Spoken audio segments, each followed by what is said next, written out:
देखिए, सरकार अपना काम कभी धर्म के चश्मे से नहीं करती है।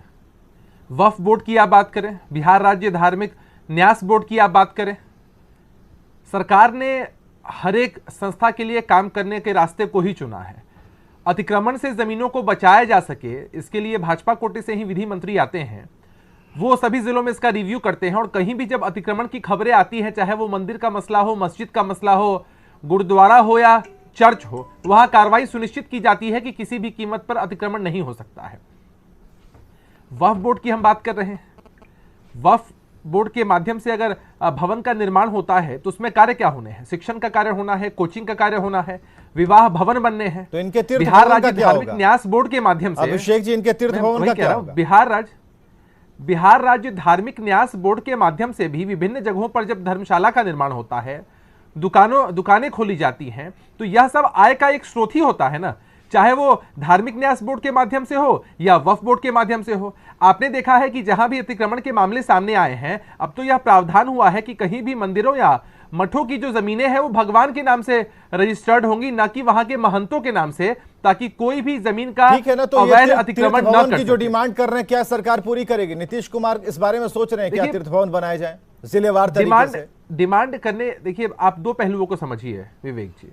डिमांड करने के लिए कोई भी स्वतंत्र है, आप भी कर सकते हैं, मैं भी कर सकता हूं, किसी भी दल के कोई भी साथी कर सकते हैं। सरकार अंतिम रूप से सभी पहलुओं पर विचार करने के बाद निर्णय लेती है। हमारा यह कहना है कि जब सरकार की मंशा एक समान सभी के लिए है कि धार्मिक न्यास बोर्ड को स्वावलंबी बनाया जाए या वक्फ बोर्ड को स्वावलंबी बनाया जाए, लोगों को वहां रोजगार के अवसर मिले, पठन पाठन का कार्य हो, तो उसको धर्म के चश्मे से देखने की कतई आवश्यकता नहीं। तो बीजेपी जो देख रही है, कौन से चश्मे से देख रही है? देखिए, ये तो बेहतर वो लोग बता पाएंगे कि इस तरह की बातें क्यों आई हैं। मंत्री परिषद के सभी लोग सदस्य हैं, चाहे वो भारतीय जनता पार्टी के लोग हों या जनता दल यूनाइटेड के लोग हों। सरकार की मंशा कहीं से भी सवाल उठाने योग्य नहीं है। सरकार की मंशा या फिर नीतीश कुमार जी की जो मंशा है उस पर सवाल नहीं खड़े होने चाहिए। नीतीश कुमार जी ने कभी वोटों की चिंता नहीं की है विवेक जी। तो ये तो कह रहे हैं बीजेपी वालों का तो एक है, हमेशा वोटरों की चिंता की है। नहीं, तो बीजेपी वाले तो कह रहे हैं कि भाई ये वोट को लेकर ही इर्द गिर्द हो रहा है, ये मसाला लगाया जा रहा है। देते हैं विवेक जी, वजीफा देते हैं, स्कॉलरशिप देते हैं। जितना हिंदू समाज के लोगों को मिलता है उतना ही मुस्लिम समाज के लोगों को मिलता है। जब महिलाओं को आरक्षण मिलता है तब धर्म के चश्मे से उसको नहीं तोला जाता है। नीतीश कुमार जी ने हमेशा वोटरों की चिंता की है, वोटों की चिंता नहीं की है। इसलिए हमारा सभी से आग्रह होगा कि धर्म के चश्मे से इसको देखने की कतई आवश्यकता नहीं है।